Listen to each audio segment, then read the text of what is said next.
Welcome to the fourth of our new series of readings here at the Granary Library. And let me say at the outset that the Limerick Writers' Centre are delighted to hold this poetry and literary event in a public library.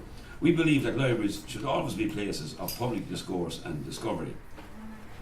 The series is called On the Nail at the Library and runs every second month here at the Granary Library from 6:30 to 8 p.m. It is supported by the Arts Council's Festival Investment Scheme. We are also very grateful to the Granary Library management and staff for hosting the series for 2018.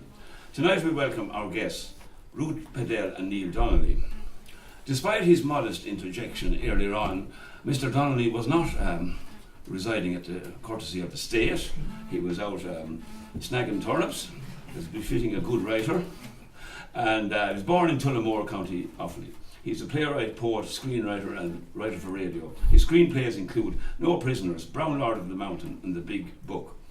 He was a Harvey's Award winner in 1982, writer in residence for Mayo County Council in 1993 and writer in association at the Abbey Theatre in 1994.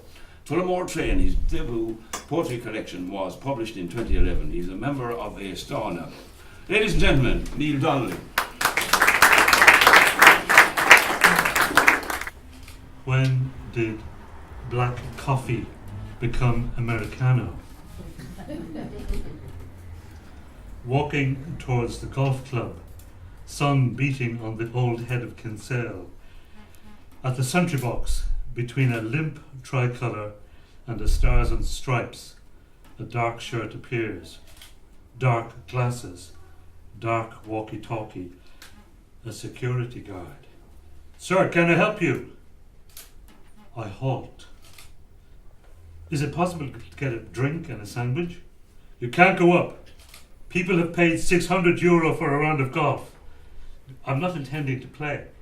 "You're not appropriately dressed."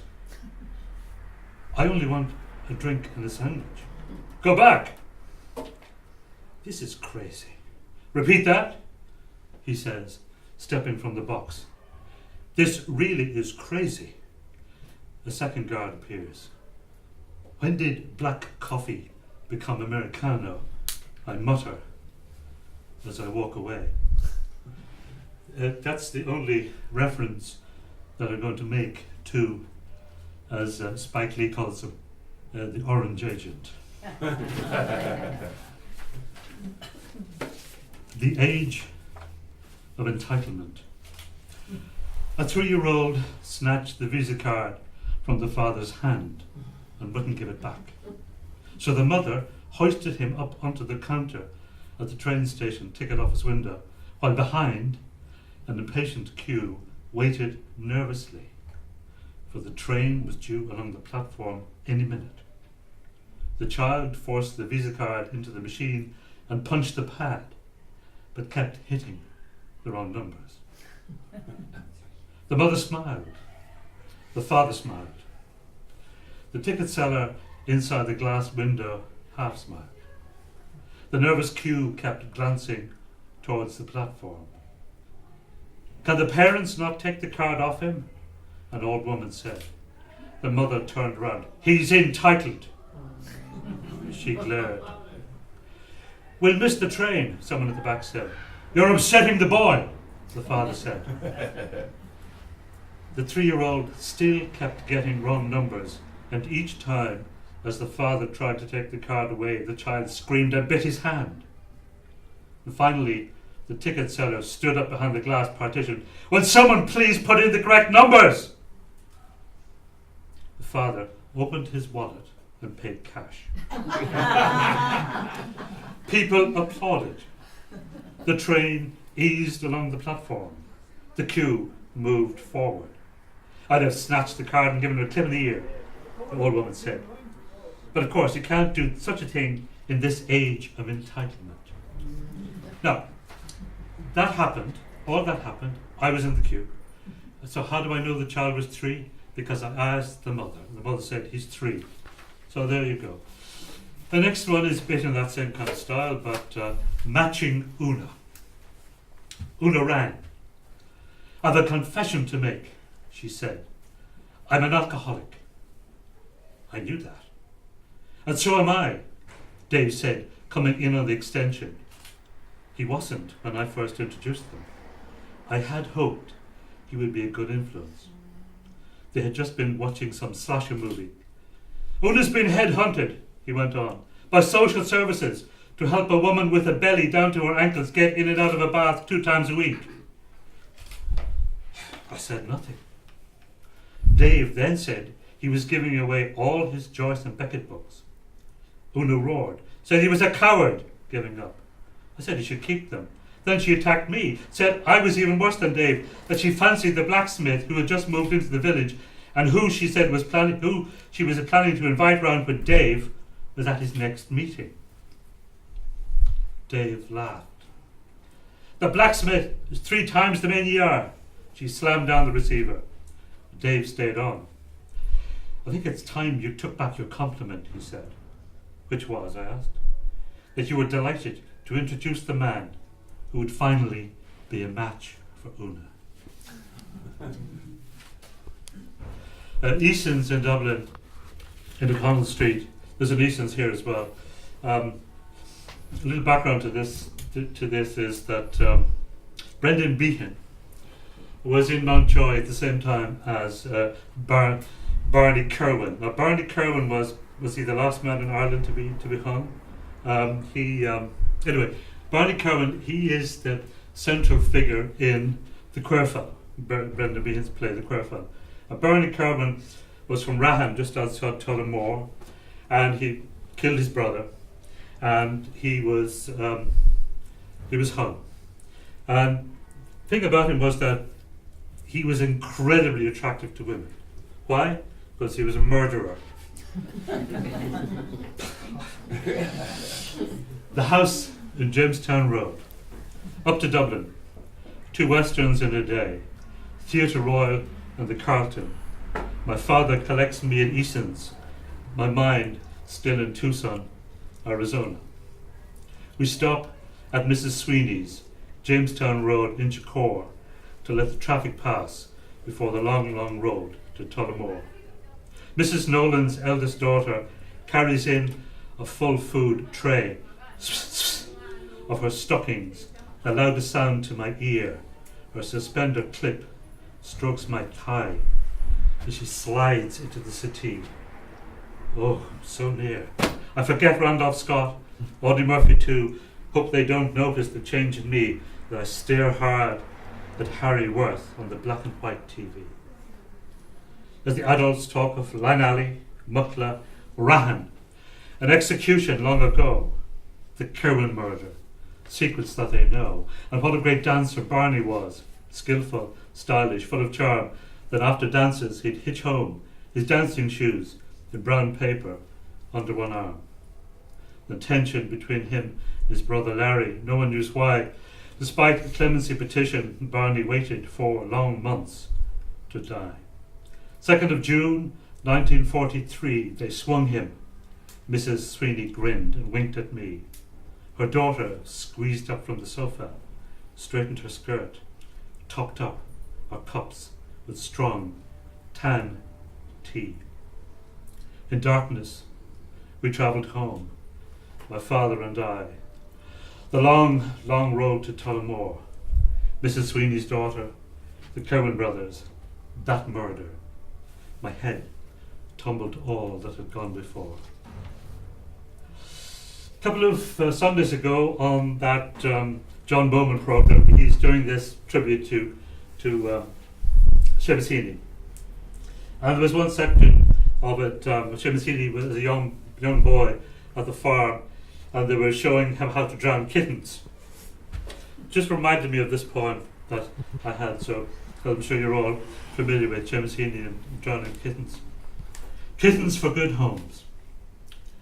In time that was, one winter morning, a Fermanagh farmer's wife went to a lake to drown a sack of kittens.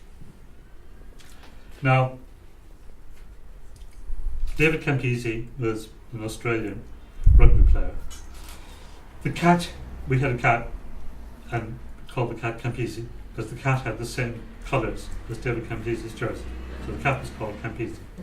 So the cat Campese, thus called because of her dexterity, and the same colouring as the Australian rugby great's jersey, had a sack full. I put notices on supermarket boards. A young girl phones and asks, "What colour are they?" I describe each in turn. What the young girl wants is a kitten that matches the colours in her room. She says to bring them to her room the following day, to her home the following day. I ring the doorbell of a country roadside bungalow at the appointed time, and a girl of 10 or so stares at the large cardboard box. She asks me to follow her down to her room, and I do, to where she sits on the floor and the 6 kittens are freed. She strokes each in turn. I sit on the edge of her narrow bed. She is taking immense time. So too, the parent I expect to appear. Time passes. Time is still. Time gallops the chill up the back of my spine. We too are the only humans in the house. The little girl says none of their colours are suitable. And she helps put them back in the box. I stand, follow her to the front door. I walk out. She waves from the doorway. My brother-in-law is outraged when I tell him, "You must speak with the girl's parents, the danger." Well, I suggest that what happened was that she had seen the notice, taken down the number, and without telling anyone, had phoned. It turned out well. Why fill a child with fear when all they did was use initiative? Back in time, the Fermanagh farmer's wife slipped on the ice, let the bag of scratchy kittens fall in, and she was drowned. It's true. It happened in the 60s. I always like to include poems by good people. Octavia Paz. I'm not going to read, one of my favourite poems is Wind from All Compass Points. Now the thing is that I'm not going to read it up because you need a proper actor to read it, and I know my limitations. Octavia Paz, the story of this is, Octavia Paz was reading on June the 10th, 1996 at the Queen Elizabeth Hall, and it was full, but there was a queue of returns, and there was 4 people in front of me, and there was a guy in front of me, and we kind of got talking, and I said, "Do you go to many readings?" He said, "I don't know, mate, I'll just turn up, mate, what's going on?" I do. So I was thinking, well, he's not going to be interested. When time comes, he won't go in. It so happened that he was the last person to get in. I couldn't get in. So there you are. This is called Wind from All Compass Points. I'm just going to read the first part of it. The present is motionless. The mountains are of bone and of snow. They have been here since the beginning. The wind has just been born. Ageless is the light and the dust. A windmill of sounds. The bazaar spins its colours. Bells, motors, radios. The stony trot of dark donkeys. Songs and complaints entangled among the beards of the merchants. The tall light chiselled with hammer strokes in the clearings of silence. I'd urge you all to have a read of that poem sometime, it's great. Tom T. Hall is a great writer. He is sort of dismissed as a country and western writer, but he's not really. He's a fantastic storyteller. There's one particular lyric of his that I'm going to read. It's called Second-Hand Flowers. I'll just read. I was working in Miami for a day or two. I decided to look up a girl I once knew. I bought some flowers. I went to see her. The lady at the door said she had married long ago. Times will change and towns will change. There I was alone, and suddenly I wondered, would Susie be at home? So, with the flowers in my hand, I walked towards her gate.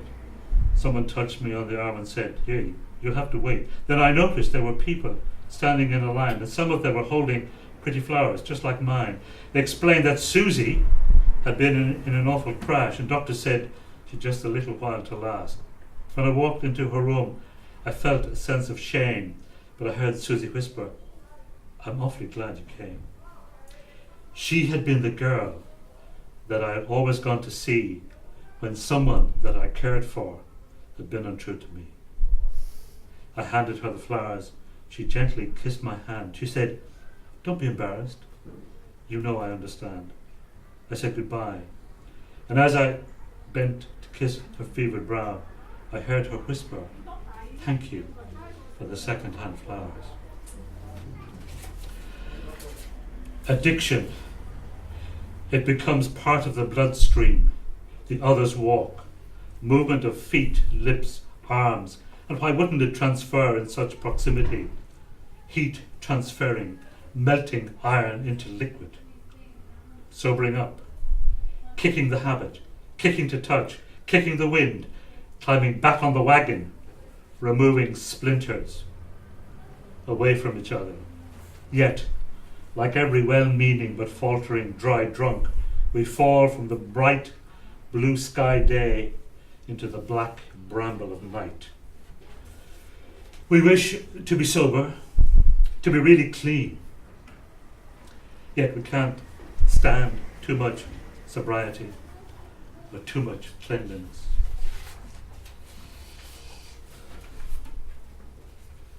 January in the lowlands. January in the lowlands, the rain is taking down pollution from the night sky, and Johnny Jones is playing to 25 of us, while up in Utrecht, the Belfast cowboy, who started with the blues, is playing the second of 2 sold-out shows to 2,000 people. And if he isn't in the mood, he might sulk off or pick a fight with someone in the audience. I'm referring to Val Morrison. Johnny Jones addresses us after 2 numbers. "Thank you, ladies and gentlemen. Muddy Waters had the mojo, Bobby Bland the choke, Robert Johnson had Devil's Claw. The furrow I plough, it ain't got no choke. I'm from East Tennessee. I went to Chicago at age 14. I'm 63 years old and on a compilation, Cotton Blues number 6. What I do, Slave to Love, and Little Willie John's Young Girl. But tonight, ladies and gentlemen, I'm doing for you Honeybee, Help Me, and the Wolves, Wang Dang Doodle. The Wolves, Wang Dang Doodle." Then the surge of the Hammond takes us and Johnny on that long journey to Chicago from Edes, Tennessee. And outside, the earth receives another deluge of polluted rain. Nothing to declare. "Nothing to declare but my genius," said Oscar Wilde at New York Customs Border Control in 1882. But the unfortunates attempting to smuggle underneath the linings of their suitcases have clearly never watched the Nothing to Declare program, where rigorous Australian border officials rumble every feeble attempt at concealment. And though our international rugby icons with their bulked muscles are never questioned, some others are prime targets for the self-righteous. Lance Armstrong still had to go through the pain barrier to win those 7 titles, while what David Walsh did was sit typing in a room.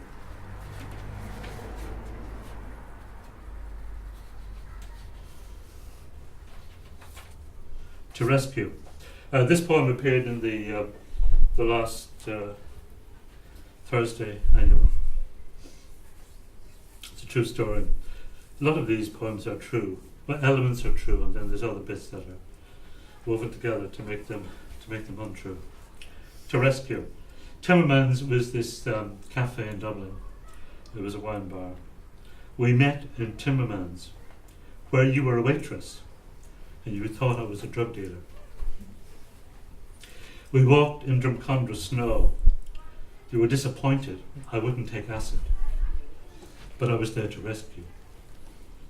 We have only just begun, you said, echoing that Carpenter song. I wouldn't see you for months, and there you'd be, slinking past up Trinity Street, late for something. I'll call you tomorrow, and you would. And another beginning was begun. I met your boyfriends, the girl who took you to Berlin, and that coven of tough women you shared that Raheny house with, and your kind husband at your wedding, and when you came to stay.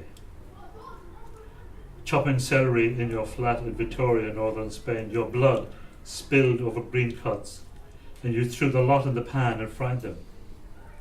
You said that when I left, you met a couple who again brought out your worst and left you handcuffed to a radiator. You were sensitive, gentle, selfish, self-destructive. You said you wanted to bring me a kitten for Christmas, but I said, I'm fine. I'm driving up with that kitten in the new year. You laughed. It's the last conversation we had. Your mother phoned to say you'd had a fall, and banged your head, and died. In my head for weeks, a terrifying pain. Teacher and a fine cartoonist, 30 years to rescue, yet we'd only just begun.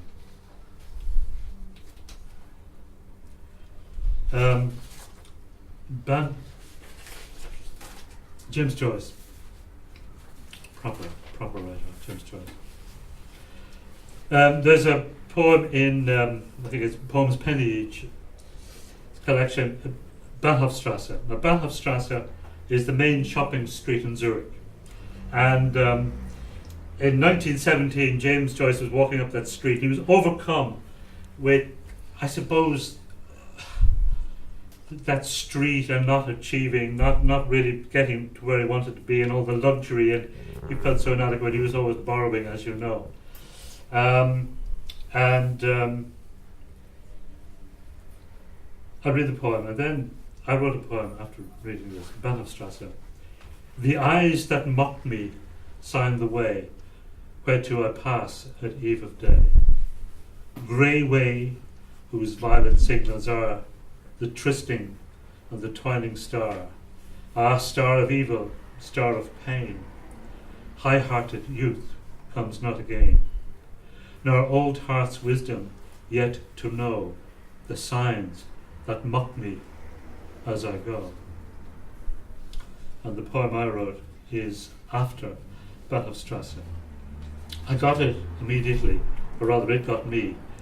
Adolescent youth and the elderly prone to erotic interest rather than cups of tea.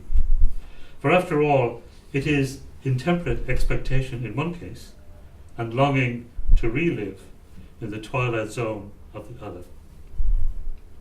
All the years in between, cradle and rocking chair, when every day spent working for the bricks and mortar of the next generation.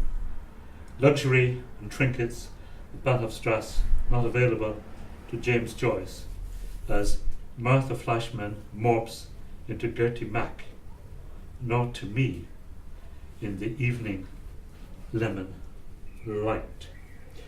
Just a few more to go, because I know Ruth is waiting. Ruth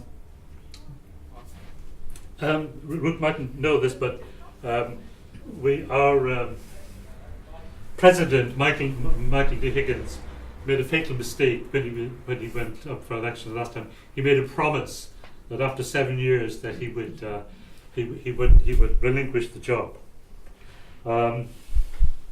Politicians should never make promises. Now, I don't know what promises Tony Blair made to George W. Bush in 2003. Anyway, so 93 blows. Okay. An inquiry has found no evidence of systematic abuse because there wasn't any. That is not to say that abuse did not happen, but claims that there was a culture or a conspiracy to torture alleged insurgents has not been proved. That's an unnamed senior army officer said the 27th of August 2011. Okay, so poem goes like this.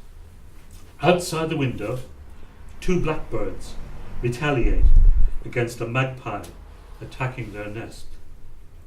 Tony Blair, who did so well with Ulster, now has armed guards around the clock. But back then, in search of religious certainty, he was mugged by someone who had found his. In every sinner, somewhere, lurks a saint, and that's a problem. Bush and Blair, Blair and Bush, what a pair. Flesh looking for a bone.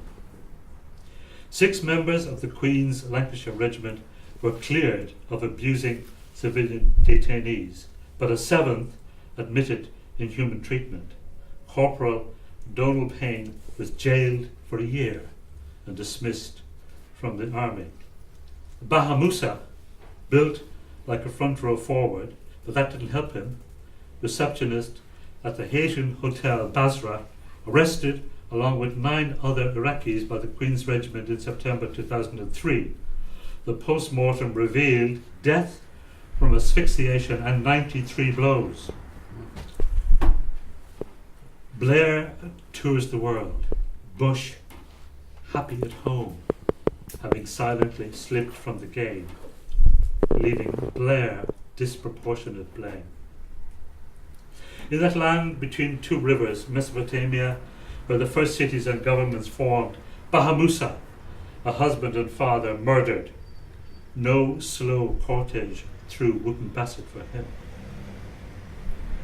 Outside the window, 2 blackbirds cower. Again, the magpie attacks their nest.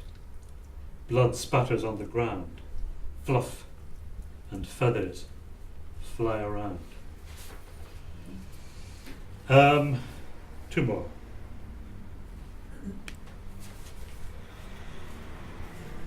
My nephew was walking with his girlfriend past a shop window in Thailand, and he couldn't believe it. He saw my poetry book in the shop window. He read, what an extraordinary thing. He saw my poetry, and he said, "I'm in that book." He said, "I'm in the," and he is in that book because there's and the girl thought, he's just saying that to impress her. So he had to go into the shop and buy my bloody book in order to prove that he was in it. So I'm going to read it for you now, if I can find it. It's his name is Cian Donnelly. Squashed on a country road. Saw him first when he was a few months old, tiny, but for his big rust-red bushy tail, rolling on his back in the herb garden. What a life to come, to forage in wind and hail. Oh yes, despite the nightly food I'd leave out, he did away with rabbits, some pheasants, the odd hen or 2. He drove me mad. He was a fox. What else could he do? We were used to each other. I'd watch him eating. He didn't mind. He'd bathe in the tub, then hang around like a client in a members club. He was great value with visitors, out there in the censer light, soaked to the skin, his big, rusty red tail limp. "Isn't he lovely?" they'd say. And he was, that once baby cub imp. One night, something was wrong. Censer light didn't flood the back lawn. I waited for him, no sign. That fish previous night wasn't the best. His constitution hardly worse than mine. Driving to town next morning, squashed on a country road, a dead fox. He knows these roads too well. Couldn't be him. Couldn't be him.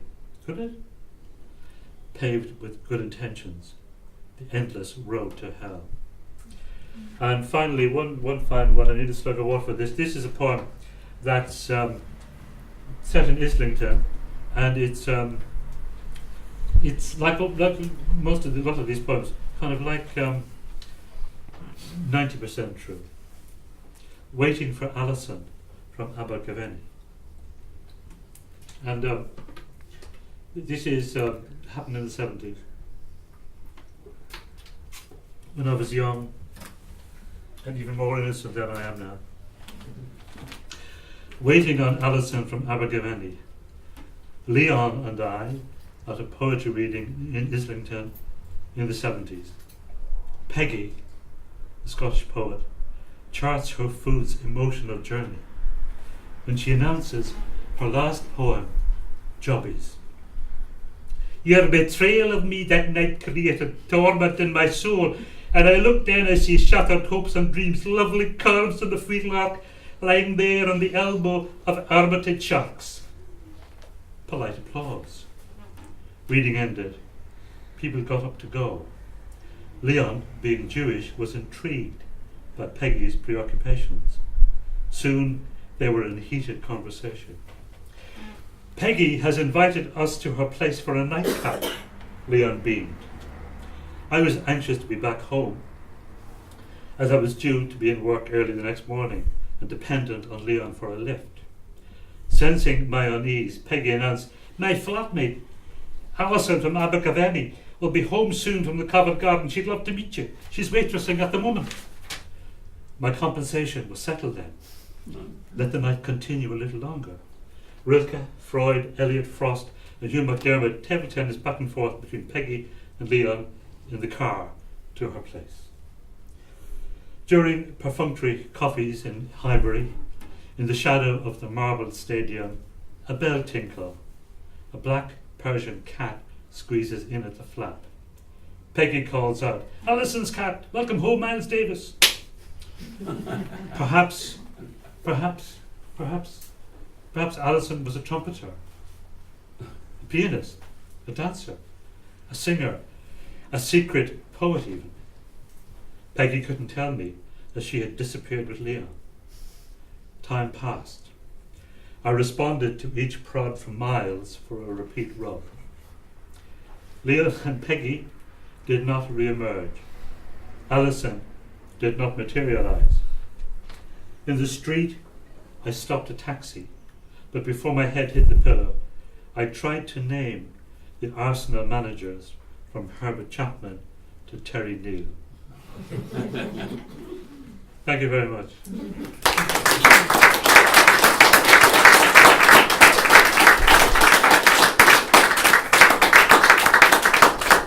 Gentlemen, that was Neil Donnelly.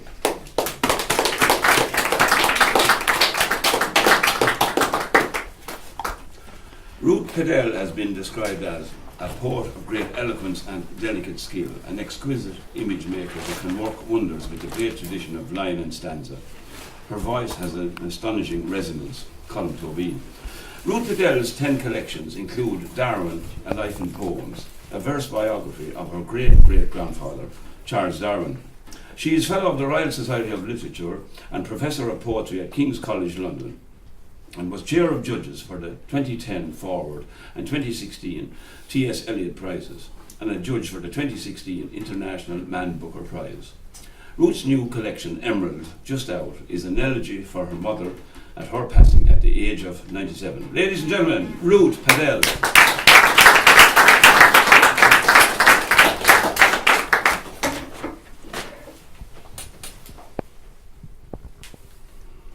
Jaipur. "I can't go to India," I said, "with you in this state. How can I go to Rajasthan through fog-bound Delhi, a 6-hour change of plane, with an exploding aneurysm hanging like the sword of Damocles in your back?" She argued, insisted she would be okay, and sent me off. But how did I know I'd see her again in the chaotic traffic of Jaipur? Taxis on strike, taking an auto rickshaw to the old bazaar, pink-walled alleys, colour of embers in a fading sky, filling up with motorbikes, electric cables, open drawers of second-hand CDs, a hanging alphabet of export surplus shirts, and rhesus macaques running over red-tile roofs in rubber masks.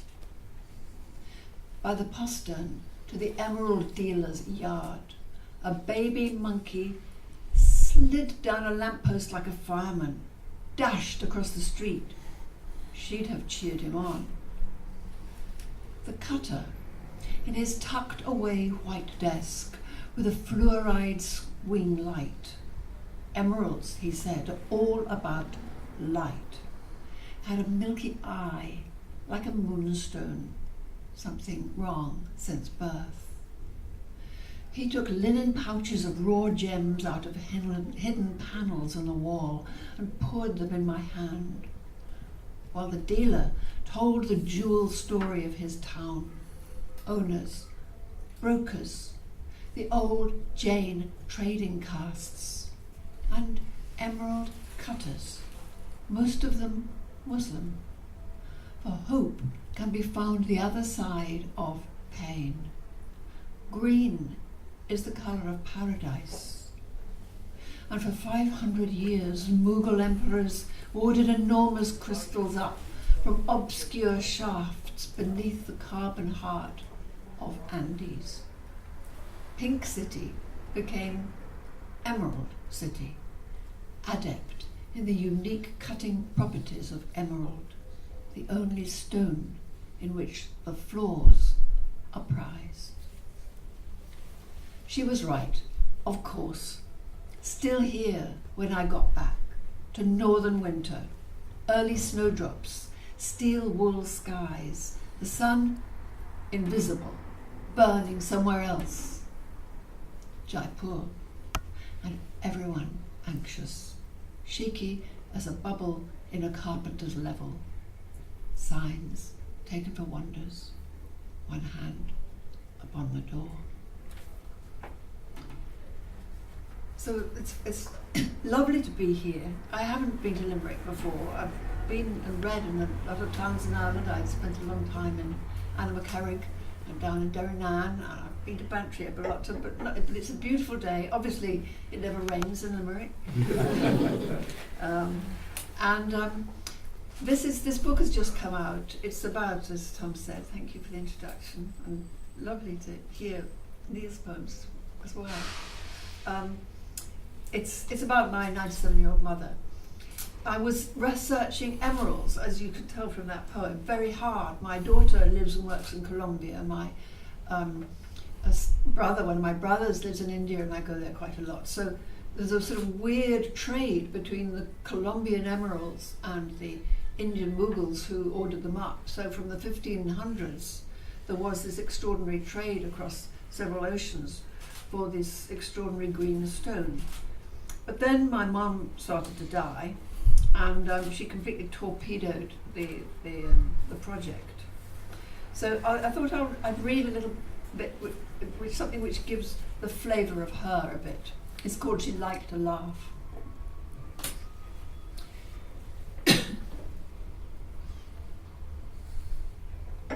She hated pink, hydrangeas, marzipan, woolly thinking, and pretense. She stuck to plain tap water, wouldn't have any truck with Perrier, superstition, bling. She believed in hard fact, how and why, the daily crossword, jokes, Latin names of plants, comedy on TV, and going on when eyes and ears and muscles fail, setting her alarm for 8 a.m, even when the last nerve ends in her fingers withered. So she took an hour alone, refusing help to do up zips and buttons. What if I said, one evening, lighting the lamp, cooking dinner while she took in the weather forecast? I believe that emeralds come from planet Venus, are found in nests of griffins, emit the energy of Saturn, reveal the truth when placed under the tongue, and their powers are spiritual balance, wisdom, love, the reawakening of spring. I can just see the grin. Oh, Ruth! When I read that, sometimes when the friends in the audience, they know exactly the tone of voice that was said. Well, so this is another emerald poem. This is about an emerald mine. As you can imagine, conditions aren't very good in and around the areas of emerald mines in Colombia. There are lots of poor children scrabbling around with black faces. They're found in carbon. They're hexagons with carbon. The carbon labyrinth. If you are looking for love, try the mysteries of earth. Splash and crouch through running water. The pitch black sauna honeycomb of tunnels, molten as a cauldron, haunted by a green of flashing absinthe and the serpent scales of Melusine.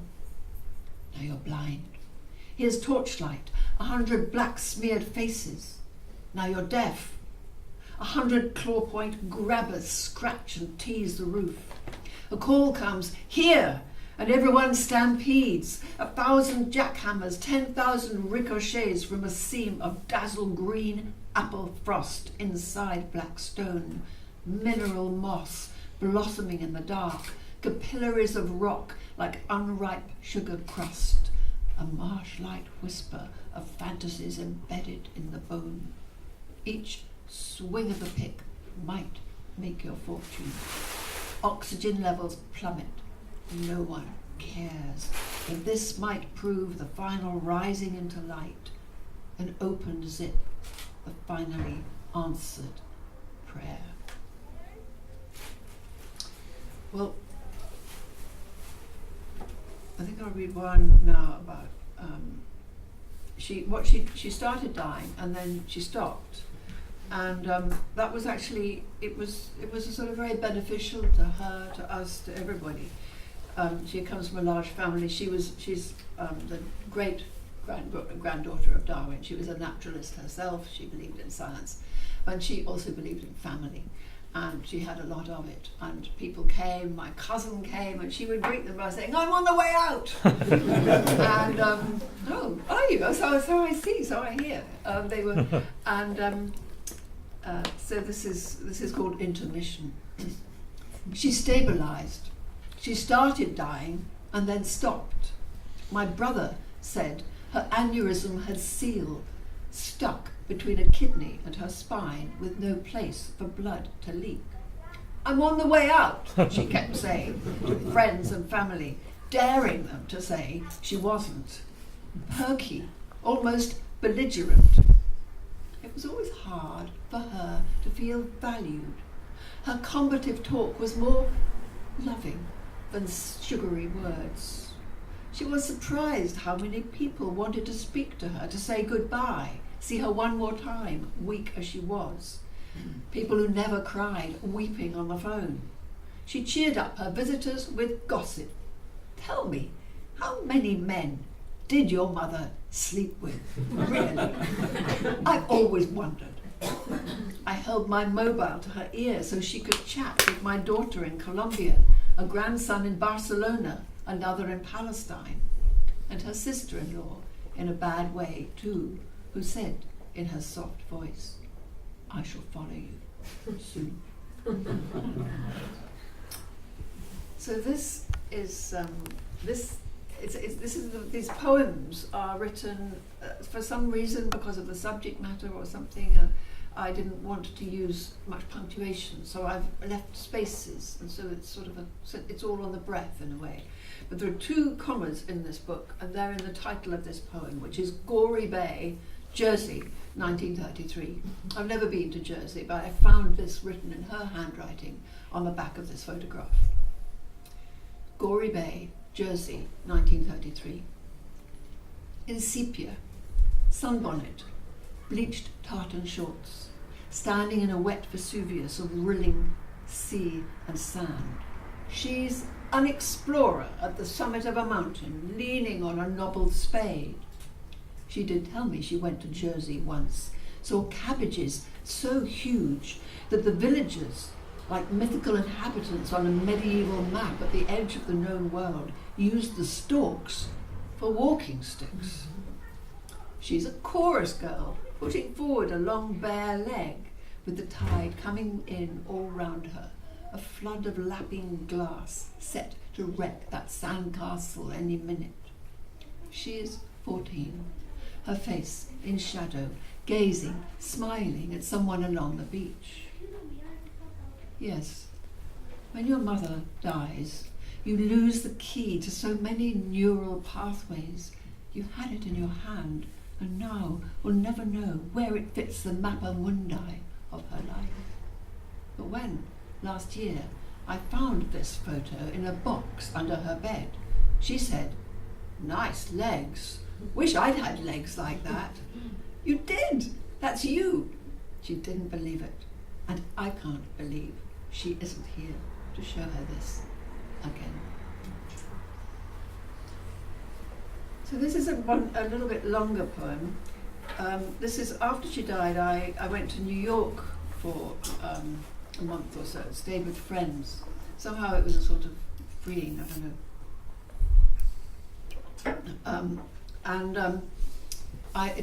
We're in this lovely library, and there's a library in here, and I was meeting a friend of mine, Alberto Manguel, who's written about libraries and reading and books. And we talked about the Emerald Tablet. The Emerald Tablet, you'll hear quite a lot about it in the poem. It doesn't exist, but you'll find lots of pictures of it on the net. And it's a text which is supposedly written in the 7th century in Arabic or something on emerald. So emerald stands for the green of the unconscious and the dark, something like that. The Emerald Tablet. This is to do with being lost, with believing that the truth is buried in some special place difficult to find. A hero of ancient wisdom, Moses, Borgias, Gandalf, that stern but kind, oracle-giving grandfather you never had, will pop out of the green, out of the woodwork, to reveal it, encrypted on a slab of emerald by the king of a forgotten world, in exquisite bas-relief lettering similar to the earliest Phoenician script.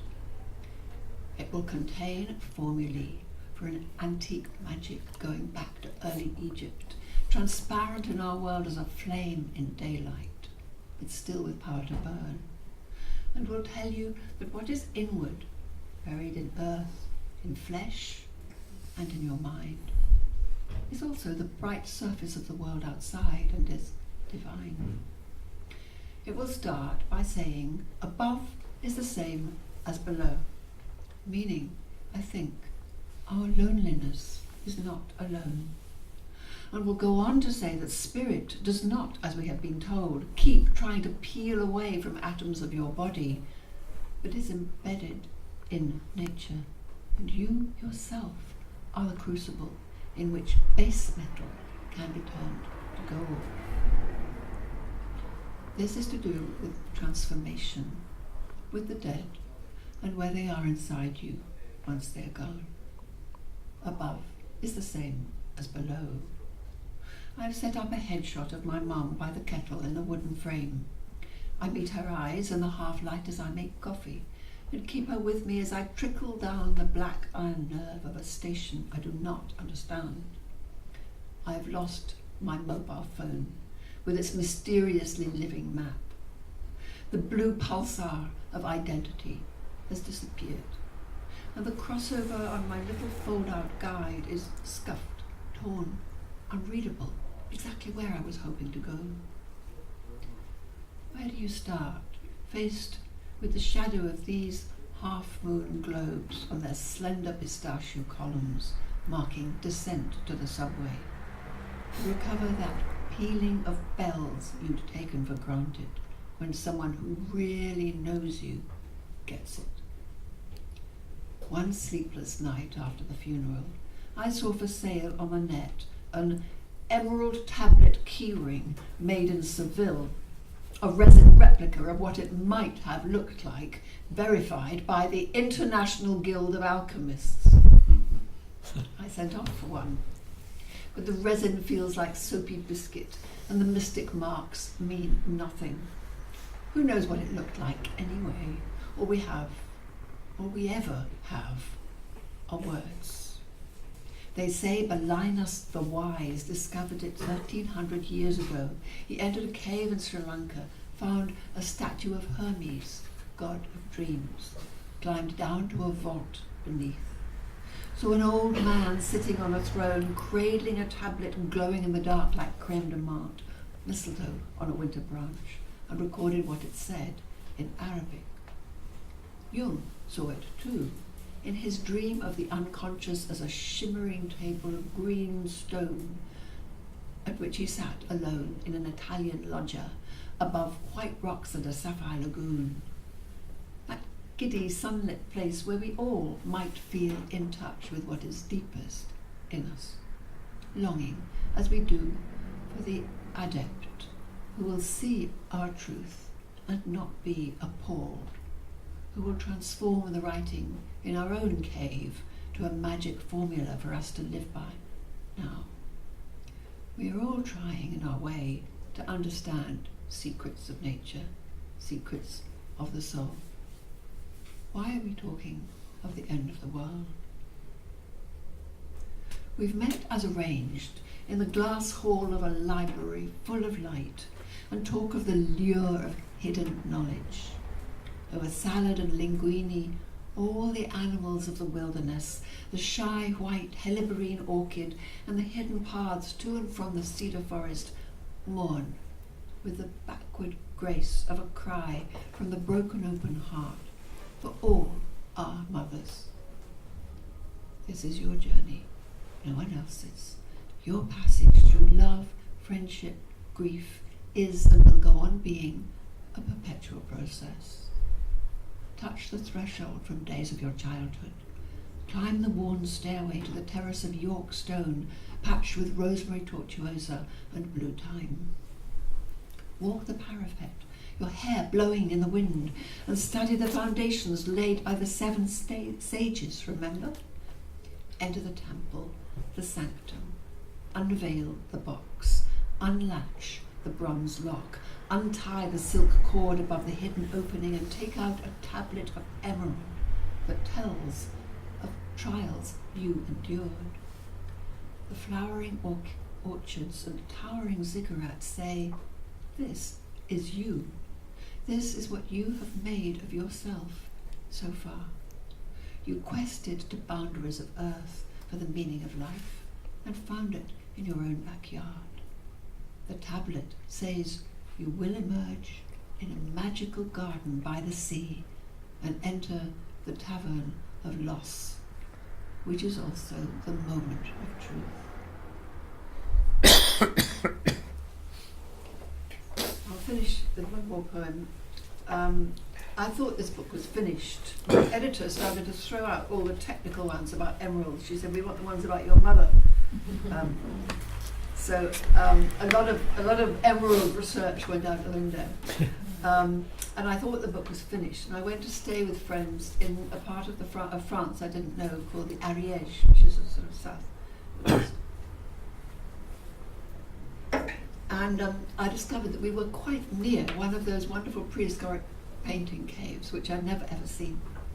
So I sort of said, let's go. And what you need to know about this is a theremin. Probably you all know what a theremin is, but I didn't until I heard one. It's a musical instrument which you play without touching. It's very uncanny. It's an uncanny sound. You pass your fingers over it like that and it makes this noise. So it's called Salon Noir. When we went down into the cave this summer, after her death had opened the vein to a year of reckoning across the whole family, everyone upset, both of them dead within 6 hours on the same night, 100 miles apart, my mother and my aunt, our gentle, daring painter, whose children were rushing her in an ambulance from the room upstairs in the family house where I was born to a London hospital, just when, for us, it was all over. We were each a little afraid, also unprepared. The young, apparently, were thinking of vampires. For me, it was breaking an ankle. Take nothing, said the guide, a girl from the green hills of the Ariège, who knew every centimetre of the caves. Leave behind all bags and mobile phones. You're not allowed to take pictures and you'll need your hands. The path is slippery, broken, rough. You'll have to crouch, you'll be carrying a heavy torch, but don't touch the walls if you stumble, even your breath. Each in and out of oxygen does a little destroying. Our flashlights in the tunnel showed dangerous ridges underfoot. Wild knobs of embryonic stalagmites glistened like sea anemones. Beware, they said to our stout shoes. We have time. We are time. The texture itself. The floor of the first chamber swirled like quivers in the structure of a raga. We were treading limestone waves, millennia of solid flood, breathing shallow as we could. Then dark blistered stone and pure geological process, personal, inexorable, closed in. The walls swirled too when I stopped to play a beam upon them in the dark. Rough surfaces, map shapes of amber, russet, grey, and all around us black. No ceramics, no shards of biscuity pottery we might piece together into a cup touched by their lips 15,000 years ago. This was origin, way before any potter. So many ways to begin. I heard the hiss of time like the swish of tires on a wet road as we faltered along, bowed our heads, felt the blowing of solar winds and the need for fire like the start cry of a race. We slipped down a chimney of slime. A tunnel opened out into the Salon Noir and we saw the first human trace. Red stripes and black vertical signs like sleep marks on skin, a key shape, an arrow. We turned off our heavy torches and laid them down in violet night on a bridge of rock so our guide could shine her power lamp of snowy halogen alone. And we saw bison flickering, the black circles of their eyes rippling on cream stone as if over a canvas of the mind. I thought of Freud, how the unconscious is constructed geologically by pressure, a kind of archaeological layering under the soul, inaccessible except in dreams. Horses appeared, the tissue of their manes clear against grey rock, every tuft erect, scribble shaggy, bolshy, necks stretched out, eyes closed, mealy muzzled as an Exmoor pony, a whole wall of horses on prehistoric limestone like a page of Leonardo's sketchbook. Whoever drew them had no idea they would come to be our partners. Change, human work, ambition, history. But I felt at home. Here were the horses my mum used to draw for me till I could draw my own. In that milk flower ray of fluorine, these beasts, called down to the dark from valleys above, seemed to move as they must have done then for the very first time in a pitch flare held for the artist. While we took it all in, the delicate expressions, the questioning back-turned nose of an ibex, the flaring nostril and lifted tail of one bison challenging another, I felt my mother's greatest gift to me was noticing. She taught us to be curious, to wonder at all animal life, however small. The territory fights of a chaffinch, fox cubs creeping out at night, their skirmishes with cats. Snails, she murmured once at a TV programme for invertebrates. Who would have thought a snail could be so tender? The guide asked if anyone would sing. The Salon Noir, she said, is only one of many caves. We wonder if the artists over the centuries chose this chamber for the acoustic, resonant as a cathedral. Try. I wondered if an echo might set off an avalanche and the whole cave system, the cracked, mysterious mass of hollow stone, would crash, bury us under the mountain. But the notes, when they came in that black air, were a flow of prayer, a thread of unearthly melody like the deep space vibrato of a theremin, surely not from my throat. Our guide followed my song upward with her torch, a wingbone of white light, floating into tiered pinnacles and funnels of jagged stone, as if lifting us on feathers of pure sound to the point where all sound disappeared. I imagined the voice of Orpheus, his aria to life and hope ringing out in the kingdom of the dead. Here, in deep earth, the black blossom of morning still sifting within me, I remembered that emerald was my birthstone, that an emerald mined in the dark, but lucent green as leaves returning after 100,000 years of ice, green for awakening, for bringing life back from the dead, renewal in earth and of the earth, is a token of rebirth. I pictured the attic room where I was born, in that enchanted house none of us will enter again, where my mother gave birth to me in May, her first of 5. 6, if you count the baby that died. I heard a trickle of water over rock like buried tears.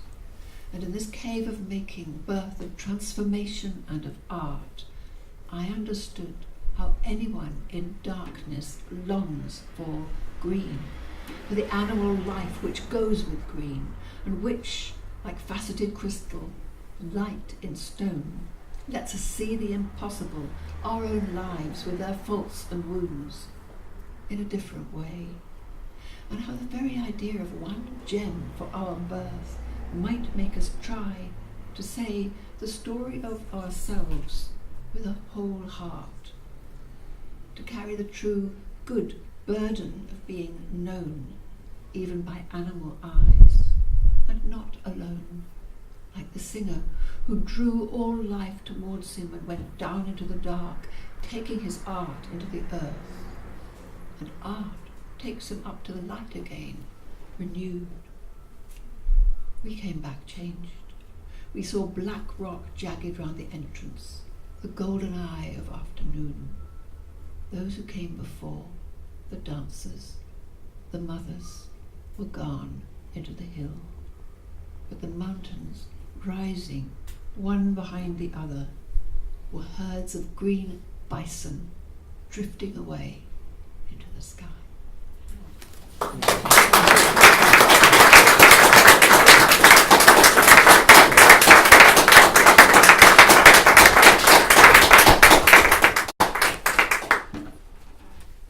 Truly a tour de force from Ruud Padel.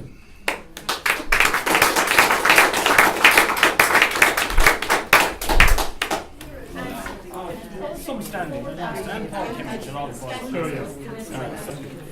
Well, the point being, But the point being that, the point being, Ignore the baseball cap. Yeah.